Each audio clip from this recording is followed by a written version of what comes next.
So welcome everybody to the second Saturday's poetry reading. We were just talking beforehand, trying to identify positive things about the pandemic. It seems like a stretch, but one of the positive things about the pandemic is it's brought about some positive change in terms of people connecting and in ways that they hadn't connected before. And also in terms of the behavior of the poets, poets have become punctual all of a sudden. So for the fact that we've been starting at 11 o'clock, poets have been coming on time. So want to honor that tradition. The way it'll work here, if you want to participate in the open read, please enter your name in chat and we will recognize everyone who puts their name in chat. So if you want to read, just go into the chat box, just put your name. I'll know if you're in there that you want to read. And if someone has difficulty navigating chat, what we'll do is I'll go around after I've gone through the full list of people whose names are in chat. I'll go around the room and make sure everyone who wants to read gets a chance to read. Please do keep your microphone muted out of respect to the other readers, because what happens if you've got your microphone open, in addition to the barking dogs and the telephone, which I should have taken off my desk, you get that background noise, which gets quite distracting. We do believe that feedback is a gift. So if you have any feedback in terms of today's session, things that you did that we did that you liked, things that you think could be improved, just send me an email, danielbkerr@verizon.net. I always review that feedback regularly with Barbara and Kathy, and the program has been refined. We've been doing it since June, and that feedback has really helped us. So again, feedback is a gift. The planned agenda, we're supposed to go from 11 to 12 officially, and we've planned that. And in that 11 to 12 interval, we'll have Barbara. In a moment or two, I'll turn it over to Barbara, who'll do an introduction. I know she wants to read a poem as well before she introduces Mindy. Then Mindy, we're very fortunate to have Mindy Cronenberg as our featured reader today.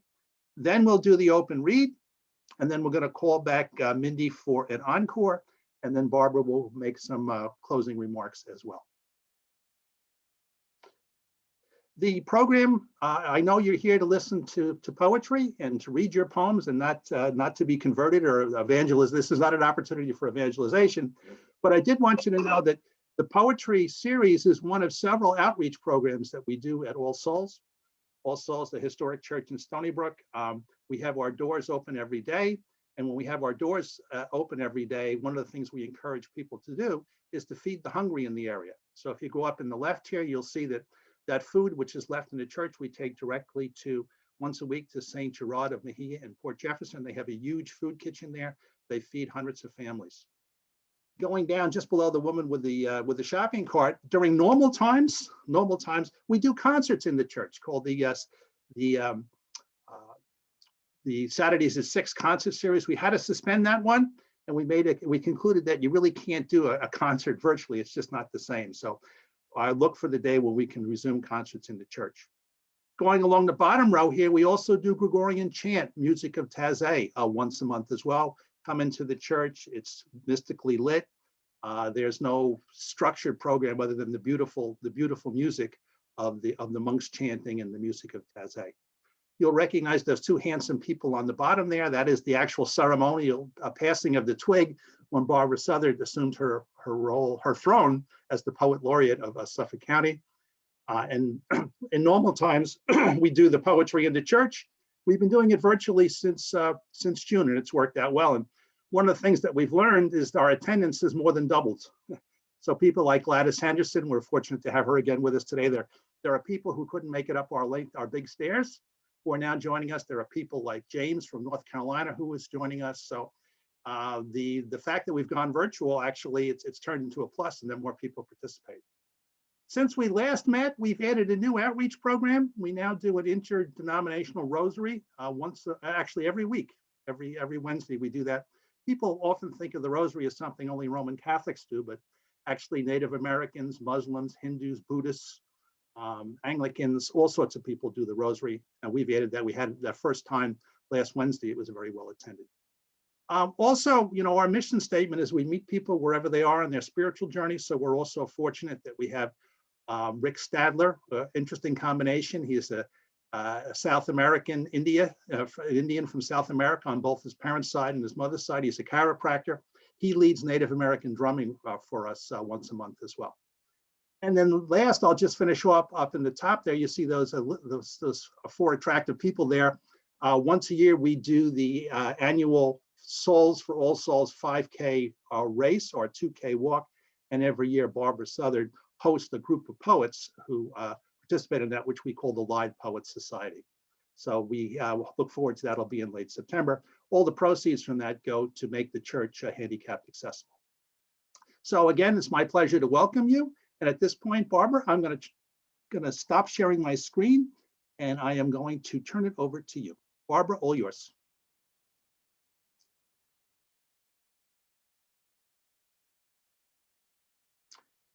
Got to unmute your mic, Barbara.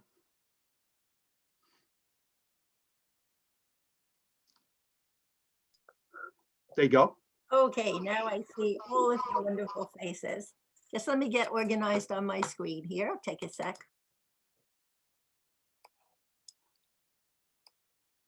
There we go. Okay, so welcome to this Saturday. And I was very surprised to see Robert here because I know he has someplace else to be often on Saturdays. And I happened to pick his book to read a poem from. So I'm very happy to see him.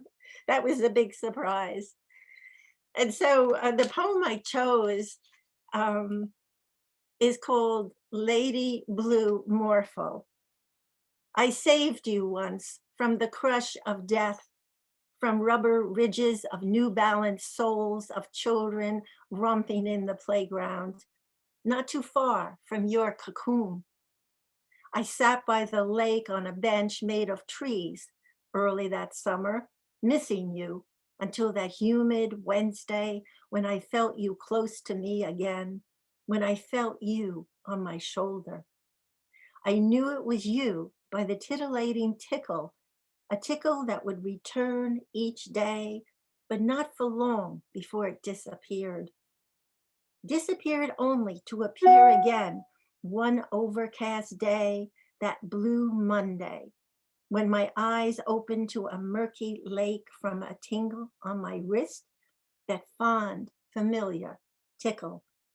Alas, a beautiful collage of cerulean, peacock, and ultramarine, angel-winged, fluttering a bit flirtatiously, best friends until summer's end.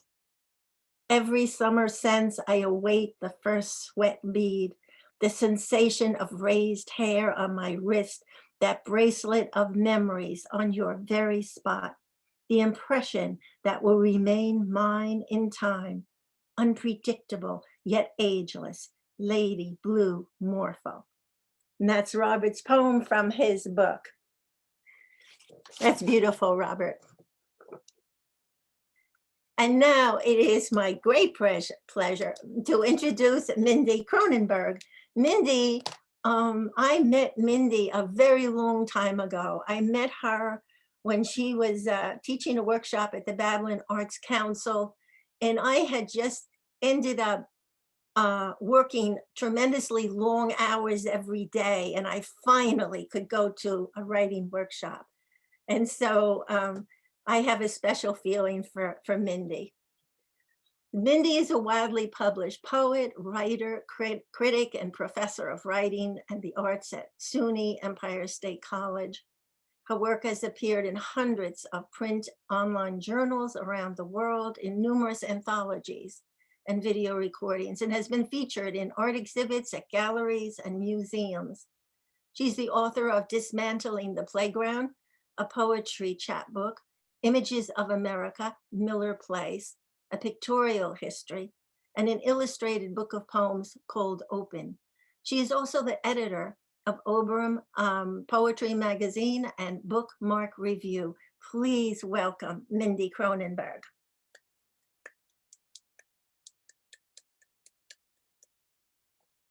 Thank you so much, Barbara. And I finally remember that class at Baca. We had a good decade and change there. And I met some lovely people, including yourself. And it's such a delight to be with you here so many years later as poetry colleagues, and to see so many lovely old friends. Not that you're old, but you know, the passage of time. I think the poetry community has that going for it.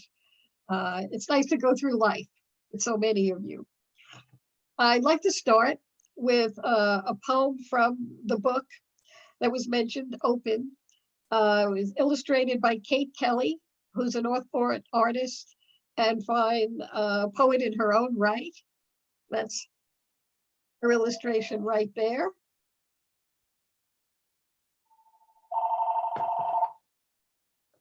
And oh dear, there's the phone is ringing.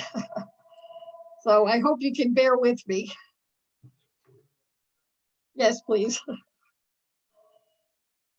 This is called Where Desire Takes Me. It rushes from the heart to the throat, an iridescent bird on fire with song, in an unlocked cage, in shimmering starlight or broken yoke of day. It waits for murmurs or the music of laughter, in the shiver of winter and the glossy heat of summer. My desire is a dividing rod for a place to summon words that quivers with longing on the forgotten page.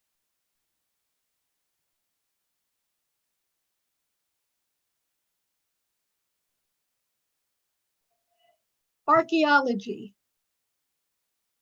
What is the evidence of love, really? A small heartbeat hidden in the frills of a rescued seashell, the glimmer of sun glowing in a bowl of arranged stones. Sometimes a lost object protrudes from a pocket, pinches a finger drawing blood, bringing the tongue to taste the wound. Other times a pebble rolls in the toes of a shoe, never embedding or escaping, growing in size until removed. And what of hair clinging to an old coat, its color brighter than remembered, a single strand pulled from a sleeve that hangs in a dark and quiet space where, undisturbed, it remains in embrace.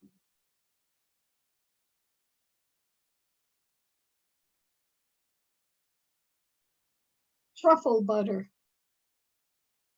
I am licking my fingers in a cold, small kitchen where a plate of no brand waffles sighs steam near a pile of old newspapers. I am wrapped in an old fuzzy bathrobe, my hands embracing a hot cup of coffee, gleaming in cracked porcelain, my feet poised like a prima ballerina's in threadbare socks. I am dreaming of the French truffle hunters, bounding through a copse of sun-drenched trees. Their hogs nose the ground for the opulent fruit, fungi that mocks all other tubers, fit for royal clans and those with manservants, who serve the succulent spread on silverware and such, a tailored affair. I shall place a dollop of truffle butter on my breakfast, savor its tang and creamy gloss in my modest domicile, glad for the tastes and labors of the rich.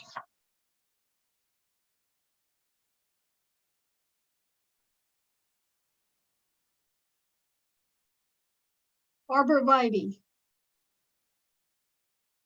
Green soldier, I see you standing guard along the crumbled curbs of secluded estates and blinding white fences of homes sprung from the fields of repurposed farms. Emerald as a gem, straight as an arrow pointing toward heaven, you line up roadside to remind motorists and random pedestrians to keep their eyes on the road. Keep moving to the rhythm of traffic, seeking a peak of suburban oasis, the forbidden paradise that lay within.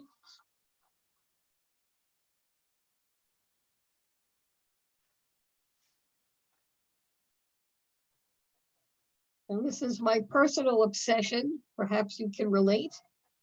Books. They are my anchor and albatross, both a window for changing vistas and boarded wall begging to be freed. The skyline that shrinks then ascends as life migrates across its quixotic map, shiny covers yellowing from within, seasoned from my fingertips, tears, and moist laughter. I wonder at the span and spasm of time, shared thumbing of cherished and crumpled pages that's numbed when the hands of friends and loved ones stop reaching into private spaces, silenced whispered assurance or lip service, their voices summoned in each crevice, the cracked spines, silent witness to their sublime traces.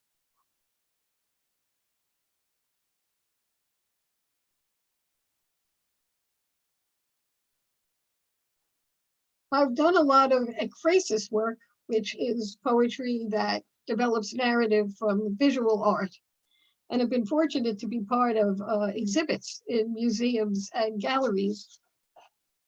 And this is one such work after a print by Dan Weldon.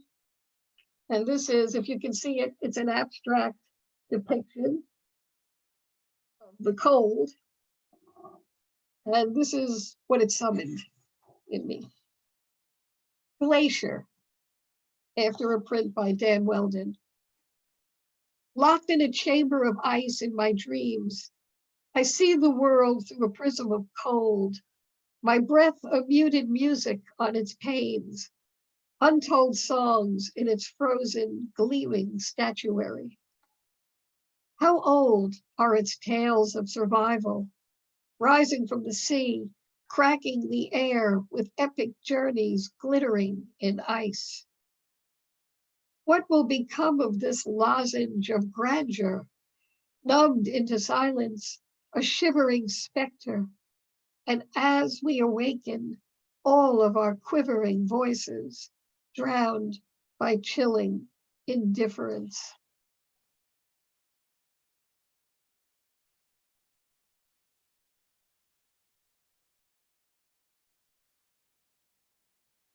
And this continues with the ekphrasis theme. These were almost all in response to abstract works by a Netherlands artist, Jules de Jong, who just came out with a rather sizable book that includes the last few years of these kinds of poems. And this was in response to one of the paintings. Dowager. Remember me by my succulent years, ingenue, novitiate, neophyte, the luscious verdant scarves of light penetrating windows against my skin, and the golden moments rising on my limbs, desire glinting in the edges of my hair. Air, ether, water, fire, gossamer joy, and grizzled wisdom captured like sunsets melted from bright lipsticks. What sweet and oily music still slithers at my ear? The brush grows thick with time, catches the glint of sunsets, bristles in the dying summer sun. I wear bracelets of reeds and thorns, golden stones gathered in a henge around my neck. Can beauty be slathered with fear, each stroke rising as it dissolves into night?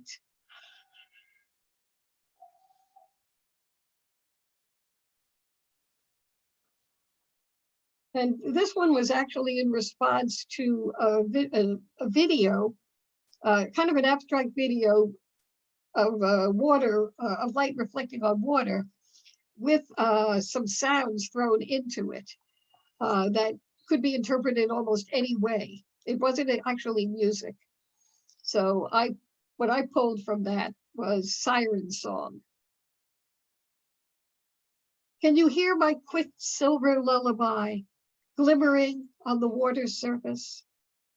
My head is a shell swollen with desire, sweet briny dissonance calling through a cacophony of clouds to the water's persuasive undulation. Through shimmering light, a storm brews, stirs our maelstrom of heartbeat and mayhem, the wind's breath suddenly sliding into thunder.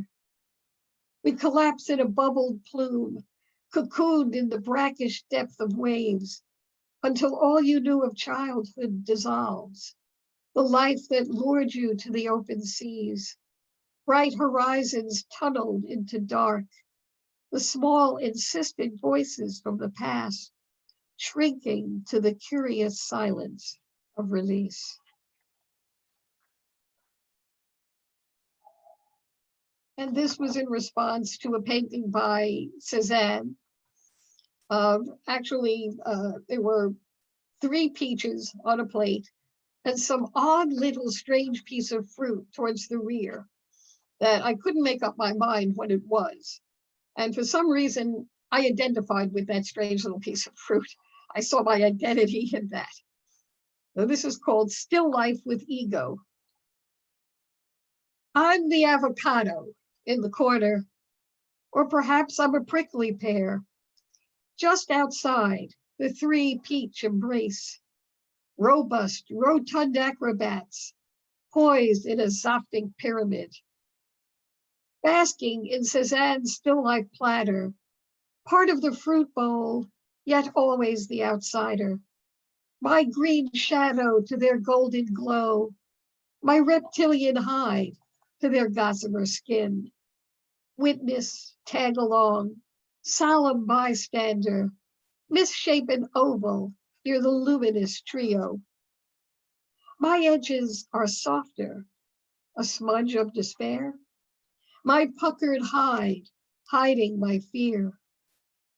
Perhaps someday a discerning eye will wander from the privileged cluster, away from their roundness and the luscious promise of nectar, and seek peculiar bliss in my wistful posture, neither monster nor harlot, but uncharted, abundant ambrosia.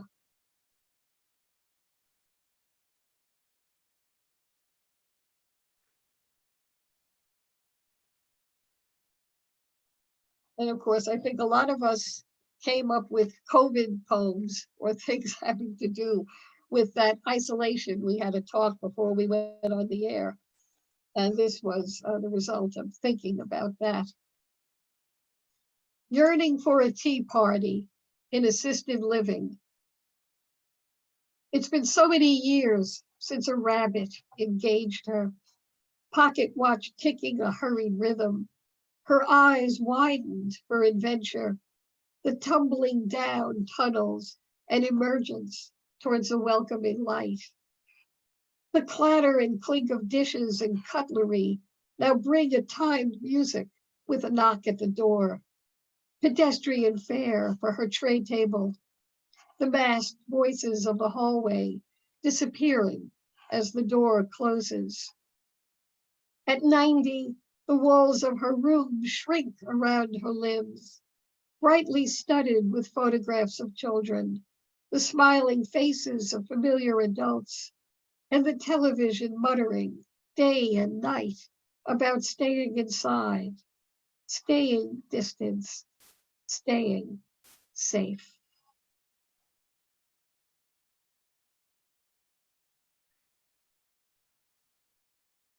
How am I doing on time? You're doing fine, doing fine. Another 5 minutes. Great. This one came out recently in the Long Island Quarterly, Poetry Day. Humor. Stuck in the throat like a word elongated by time and anger, or regret that spun itself into a bitter egg. The word tumor looms and dangles up and down my gullet. slides and sticks and flattens in my sleep. From my breath to the column of my middle, every pang and momentary dagger pricks the idea of a gritty pebble lodged in soft tissue, a pearl's vicious, insatiable cousin. The body is a wondrous thing, a wrapped package of nerves and cushions, brittle nuggets that bind us together. What glittering and velvety junk we are, moving through life at each other's arms, hiding and hidden from love and hurt, blind to the unknown marauders in the dark.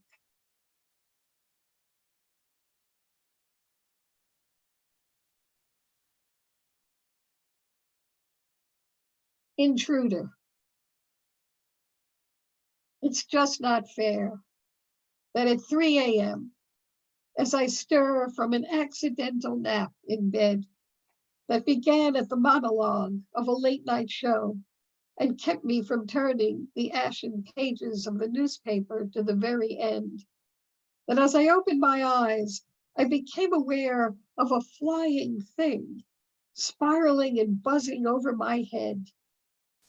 It sped toward the lamp, crept a shadow under the shade, while I leapt up, panicked, but surprised at my bravado as I whacked at it, the day's lament breaking its bright and crinkly body into shards of yellow and black. A wing here, a stinger there, dangerous debris in the carpet. My bed beckoning tired dreams, but my brain now wired for a cloud of co-conspirators, hovering like a murmuration of murderous intent.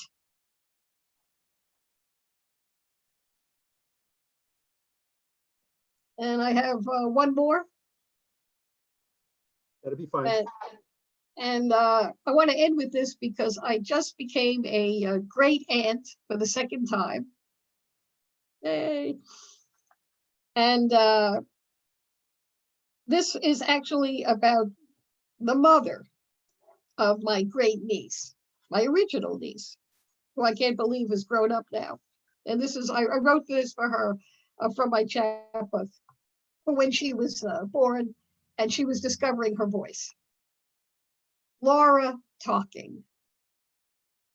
At first, her noises circled the house in sweet confusion, shrieks that startled the window shades, low growls that escaped through her gums.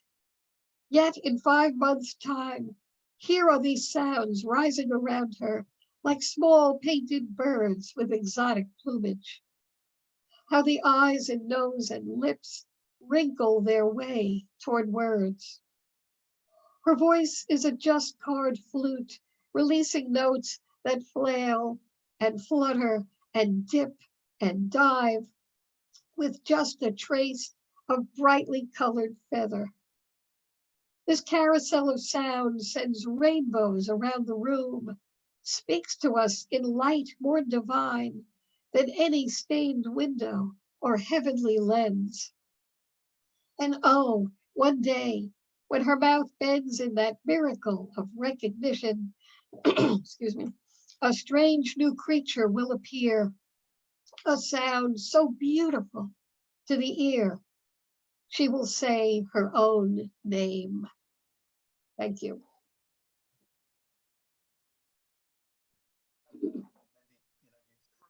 Desire takes us and reflecting back on all the places you took us, from truffle butter to the dream of suburbia to your obsession with books, the glacier, the Dowager. I've been watching Downton Abbey. I was thinking of the Dowager as you read that, at the beautiful, describing yourself as a fruit, the woman in assisted living. I mean, the tumor, the intruder, and tribute to your being a great aunt. It was just wonderful. So thank you very much for that. I can see all the times people, you can only see a few people clapping at the top, but I was scanning around, everybody was clapping. So that's great. So thanks again. And we will call you back for an encore. Okay. We're going to change gears here a little bit. I just want to say that I read Mindy's book, and it's rare to appreciate every single poem in a book, but her book was wonderful. I highly recommend it. It's a great read. And Kate Kelly's work is fabulous. Thank you, Kathy. Thank you, Kathy. Okay, so we're now going to go into the open read and remind a couple of ground rules here. You notice we retired the football referee, brought back a higher authority. You'll recognize Charlton Heston there if you're familiar with the movie, The 10 Commandments. So I've got everyone's name in chat. Please remember only one poem and keep the poem short. Keep your microphone muted. Please wait to be called upon to read. So I have the list of names. We'll call them in the order that they appear. And rest assured, we will we'll get, after we've gone through the list of people who've already got their names in, if there's anyone I missed, we'll go around the room. And we're scheduled to go from 11 to 12. But depending upon the number of folks who want to read, and we do encourage all of you to read, if we need to go a little bit later, you know, we're willing to flex up until about 12:30. So what I'll do is I'll call the readers in groups of 3. So you're not surprised. I'll call out the first 3. So that'll be Adam, followed by Victoria, followed by Bill Batcher. And when I call your name, we'll give you a moment to unmute your mic. And if anyone gets stuck and you can't figure out how to unmute your mic, we'll come back to you at the end. Okay. Okay. So Adam, you're up first. First of all, thanks, Mindy. The music, the sounds of the words, the images you used are just wonderful. It's great to see everybody. I haven't seen you in a long time. Gladys, I miss you tremendously, and it's nice to see you here, and Kathy and so many others. I'm going to immediately break the rules by reading a haiku first, which is current when you look outside. Winter nor'easter, snow in 8-foot drifts, driveway ice, thin as paper. Winter nor'easter. Okay, now that's just sort of an introduction. The poem is entitled "I'm Not Afraid to Die." I'm going to be 80 shortly, so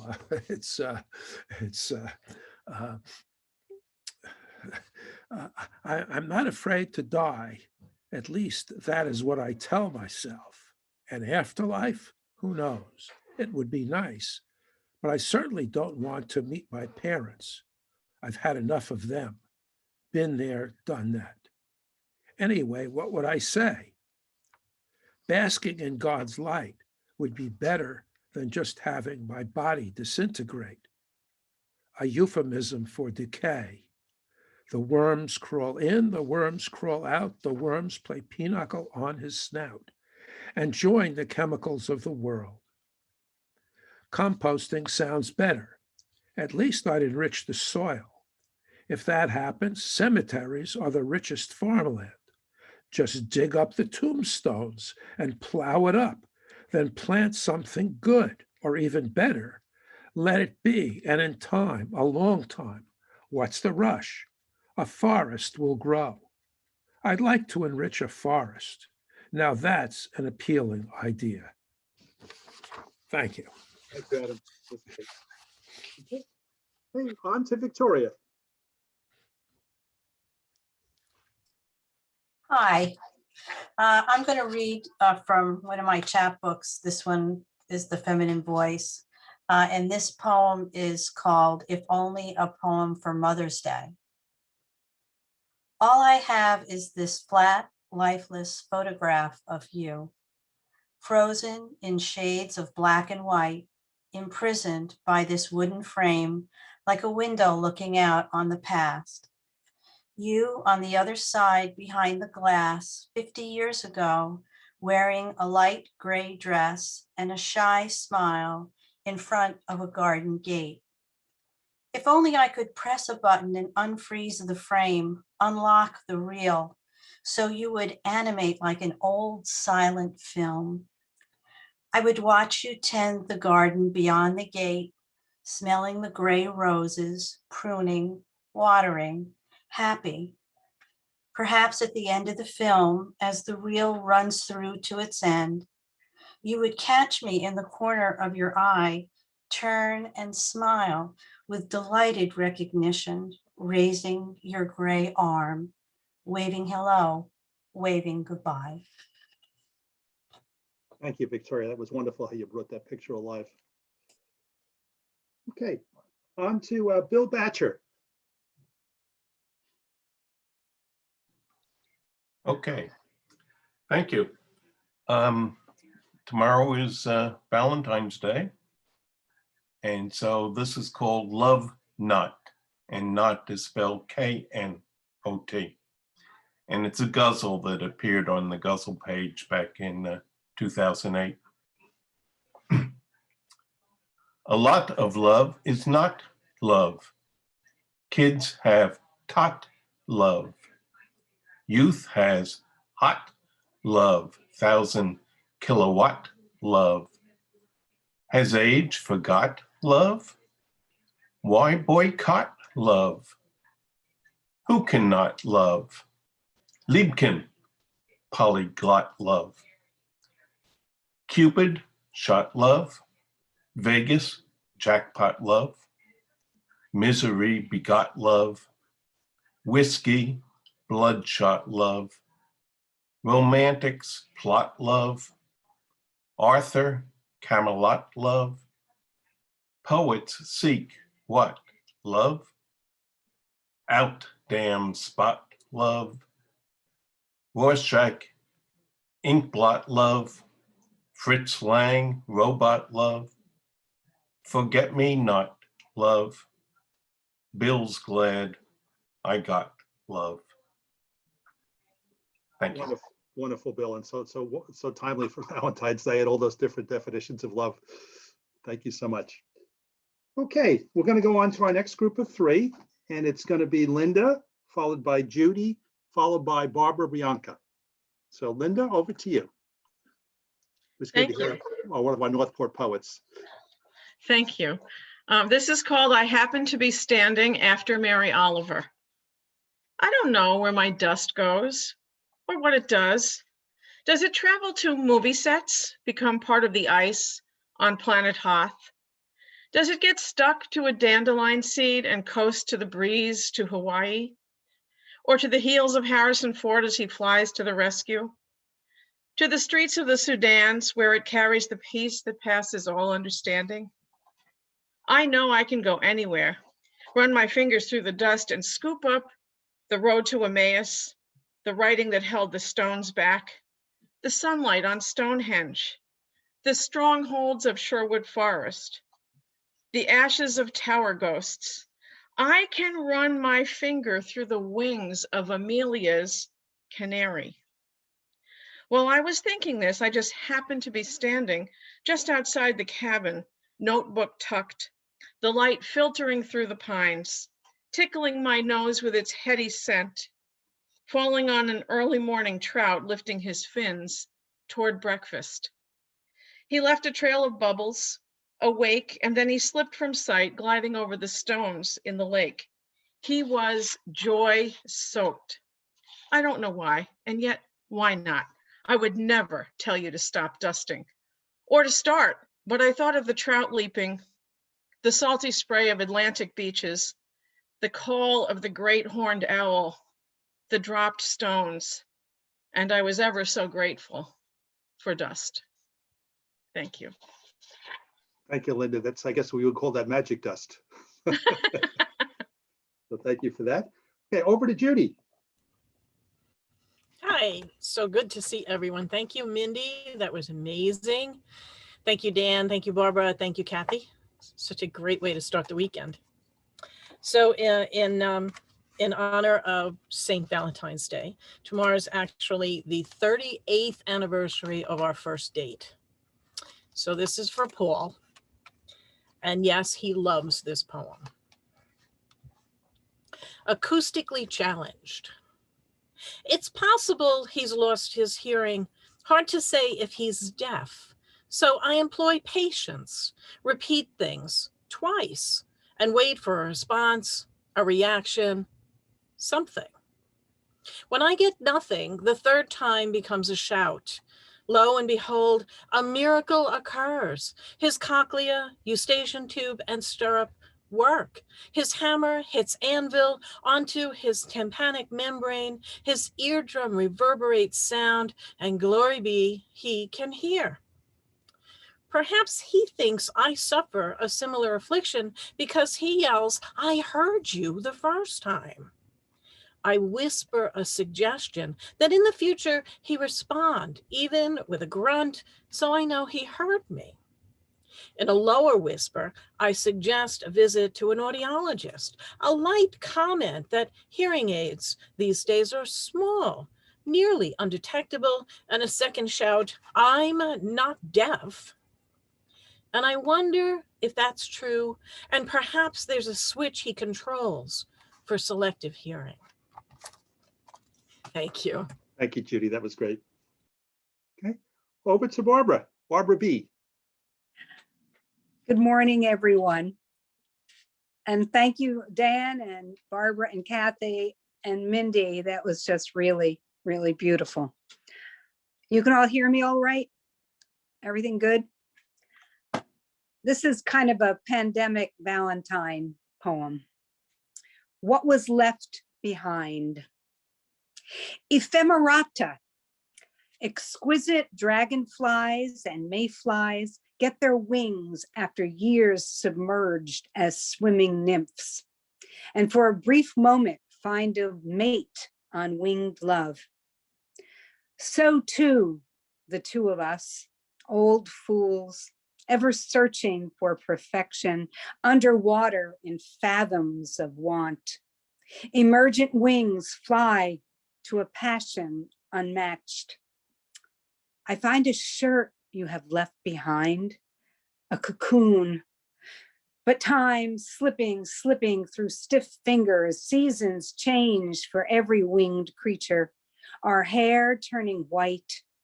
But this shirt, its cotton fibers full of you pressed to my face, covering my eyes from the grief of separateness, the knot in my neck from turning round to see you at my doorstep. Only you can ease stiffened shoulders. I forbid the moment from passing. The moments may become years. How many could we possibly have left?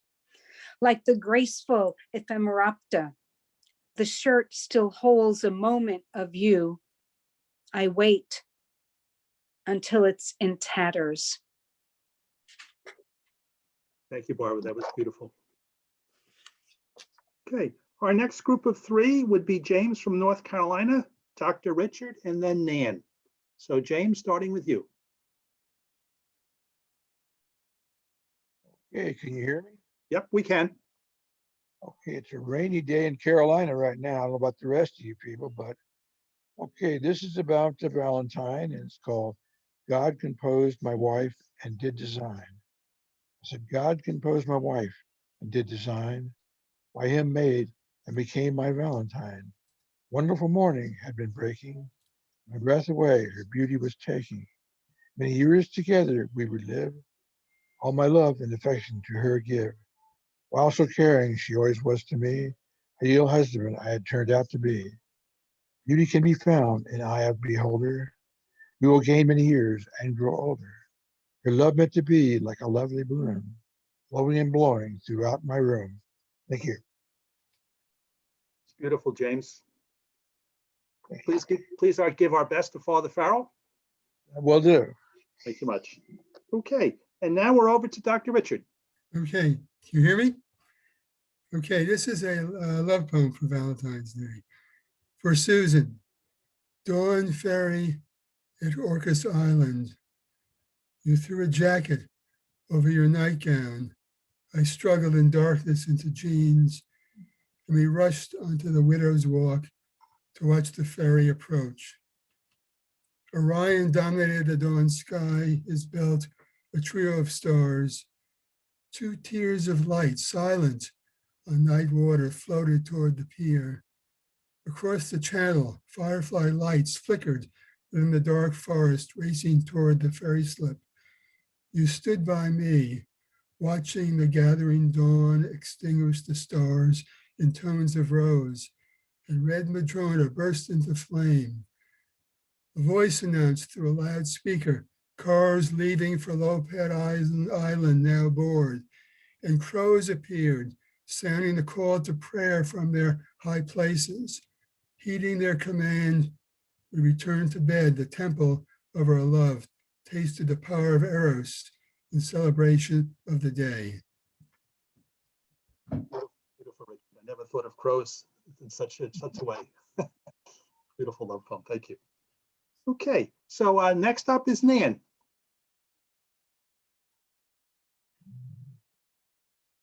Nan, we'll give you a moment to find your mic. I don't know if you're referring to Nanette. I'm or sorry. Nan. Are you referring to Nanette? You came in as Nan, but Nanette is fine. One and the same. Go ahead. All right. Called Through a Keyhole. Excuse me. Why would some God want you, take your center and leave me with ashes? More likely you were caught accidentally in a matrix of probability, a Mobius strip like the one you made for me when I was a child. You want to see me put myself through a keyhole, you said? I giggled, not knowing what would come next. I almost believed you could do it. A brother can do anything. But I said, no, it's impossible. I don't believe you. Watch. And you carefully sharpened the pencil. And in that very precise way of yours, wrote myself on a small strip of paper in tiny letters, folded it, placed it over the keyhole, and gently pushed it through, excuse me, to the other side. Through autumn flowers on that sunny September morning, I kept looking into that space, wondering where you disappeared, hoped that soon the magician would come back, bringing stories of how it was to be at the center of emptiness. We would drift off into other afternoons, lie in the limp grass under a shell of moon, sift through thin clouds. We'd talk as we always did, because through your death, I no longer fear the other side. Thank you, Nanette. That was very, very moving. Thank you. Okay, we've only got two more people that are said they wanted to read. So if you haven't already put your name in chat, please do so now. And the two people were Barbara with an S and Dan with a K. So Barbara, over to you. Barbara with an S. Okay, Barbara with an S. And poems that are all titled Shelter. So, and there just was a new moon, so that's why this one. Deep sky holds new moon, clearest bright stars. Chimes ring and clang, wind shifts, energizes. My door moves at times by no human hand, opens, closes. Night's mystery brings dreams of wisdom and defeat. Rest elusive, sleep a ghost of awakening. I dream a friend is 5, swimming underwater with joy, discovering the living creatures in the river. Do I need to dive in? Do I need to save her? I wake, living these questions. That's it. Thank you, Barbara. Thank you. Okay, and we've got Pramila. Go ahead, Pramila. Thank you for signing up.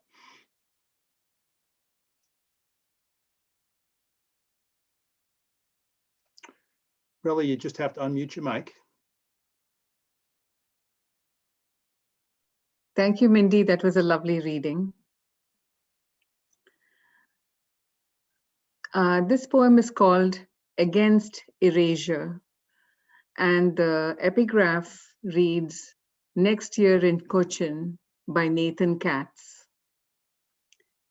And I just want to explain like two lines here, which are, one is in German and one is in Malayalam.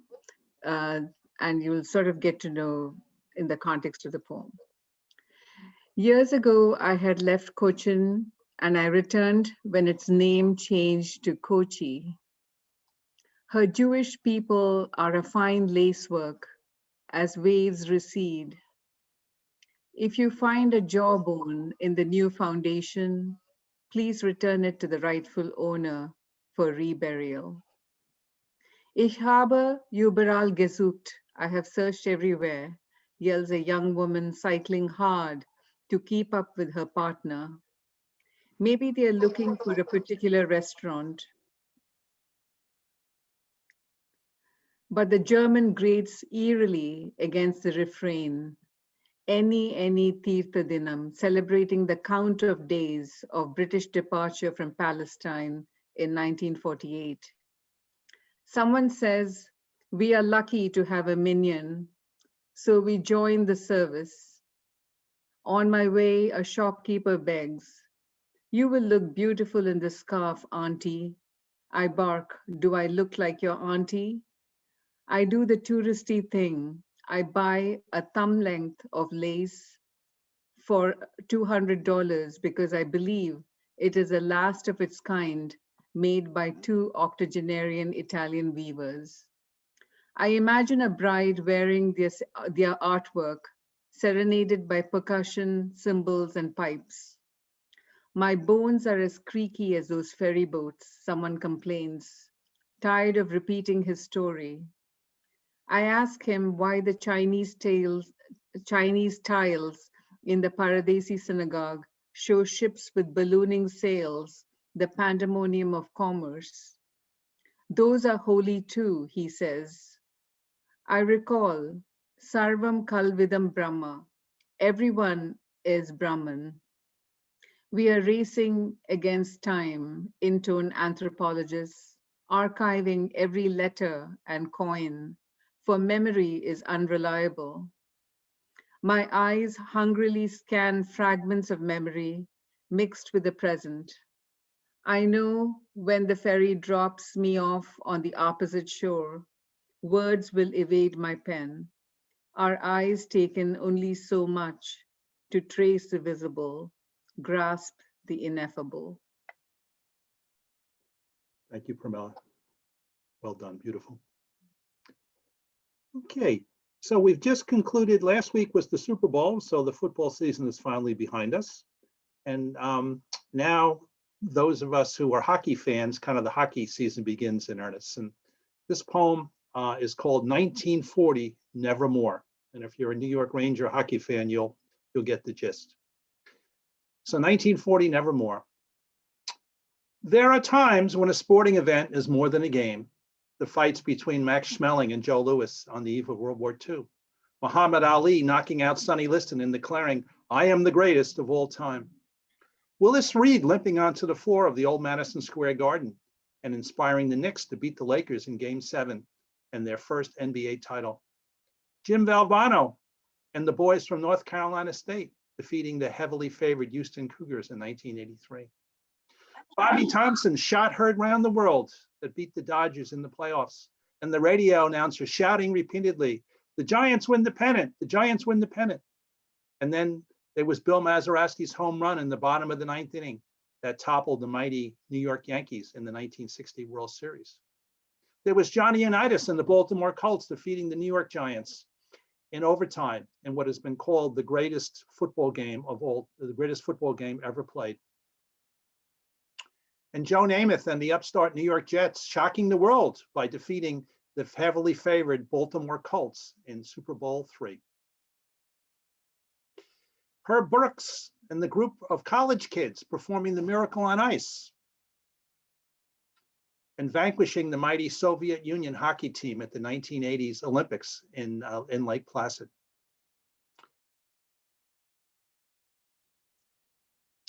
All of these events transcended mere sport and captured the hearts and minds of a nation. But for me and long-suffering New York Ranger fans, nothing was ever felt more deeply than the Rangers winning the Stanley Cup in 1994. Uncle Fred took me to my first Ranger game at the old Madison Square Garden back in 1962. The Rangers were awful, and Gump Worsley played goalie for them, and he didn't wear a mask. Like many former Ranger players, after he was traded to Montreal, he won Stanley Cups with other teams. My Uncle Freddie became a Ranger fan in 1941, the year after the Rangers won their last Stanley Cup. Throughout his lifetime, the Rangers were either awful or not just good enough to win it all. Whenever they got close to a championship, a Ranger shot hit the post, a Ranger star broke an ankle, an opposing team shot from the point went in, the puck took a bad bounce, or some other sad twist of fate killed the dream of another Stanley Cup. It was often said that the hockey gods put a curse on the Rangers when they burned the mortgage on the old Madison Square Garden when they won the Stanley Cup in 1940. Whenever the Rangers played on the road and were clearly on their way to defeat, the home crowd would chant that dreaded curse that all Ranger fans felt deeply in their heart and soul. 1940, 1940, 1940, they would shout.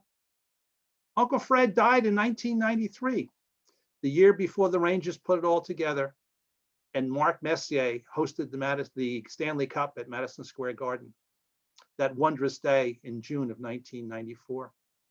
54 years of futility were over, and the announcer shouted, "This one will last a lifetime."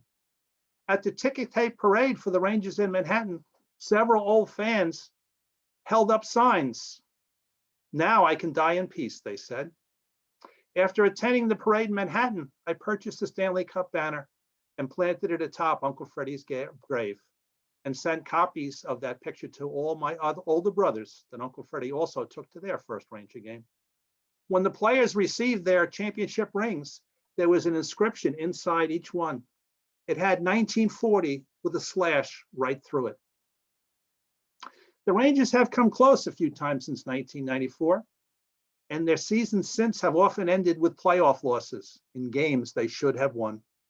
But Uncle Fred can rest in peace, and I never have to endure that dreaded chant, 1940, nevermore.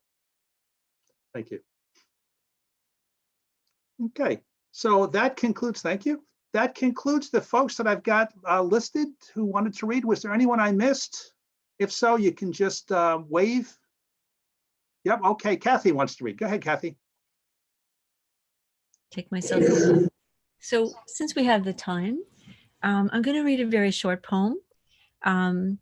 Mindy, by the way, wonderful, and thank you. Dan, thank you for hosting. Barb, thank you for being here. Very short poem. I'm going to tell you who it's by when I finish reading it. And because it's short, I'm going to read it twice. It's called The Morning Light.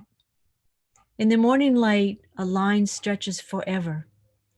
There my unlived life rises, and I resist, clinging to the steps of the throne. Day lifts the darkness from the hills. A bright blade cuts the reeds, and my life, piteously demanding, rises forever in the morning light. And this is a poem by Louis Simpson. I'm going to read it one more time. In the morning light, a line stretches forever. There my unlived life rises and I resist, clinging to the steps of the throne. Day lifts the darkness from the hills. A bright blade cuts the reeds, and my life, piteously demanding, rises forever in the morning light. That's it. Very nice. He's a great loss to us, our community, isn't he? Louis Simpson. Yeah. Remember hearing him read, actually.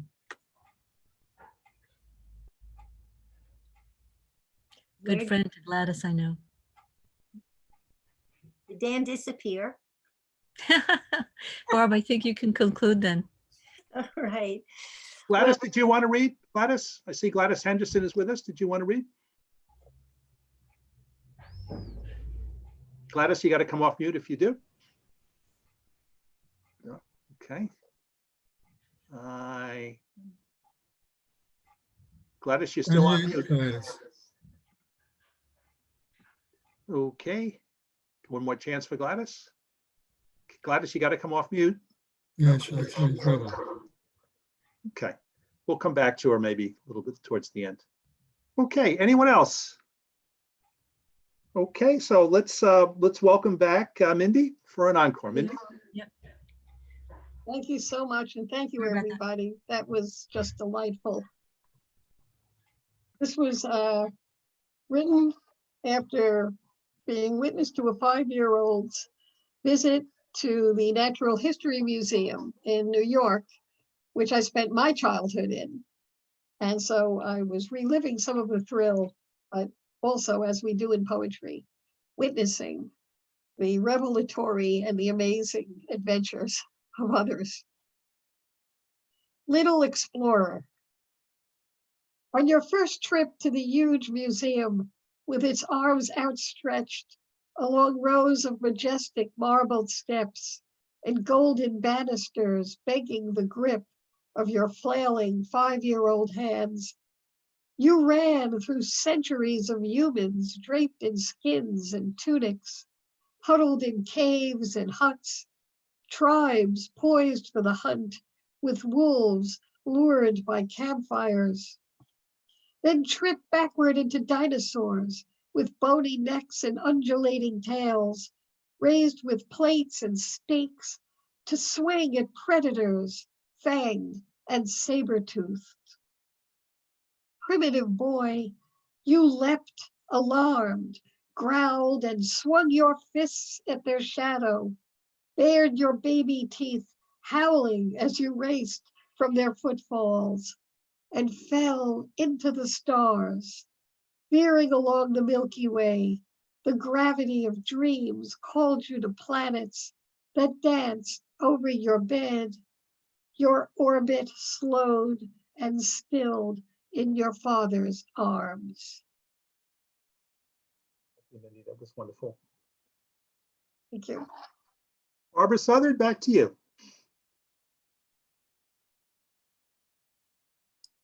Okay. Well, thank you very much, Mindy. That was just beautiful. I loved what you said about witnessing as a poet, because isn't that so? That's what we all do. We write poems of witness very often, most often. And I loved your poems of isolation, the poems about books, and there were so many others. I have, was the Adams was about not wanting to die. And Judy's poem sounded just like my husband, actually, Judy, if she's still here. And there were poems, mayflies, Valentine poems, poems about brothers. It was just wonderful. I feel nourished, and I hope that all of you feel nourished. And I also hope you all are able to get your vaccine soon. And so God bless, and we'll see you next month. Thank you. Bye.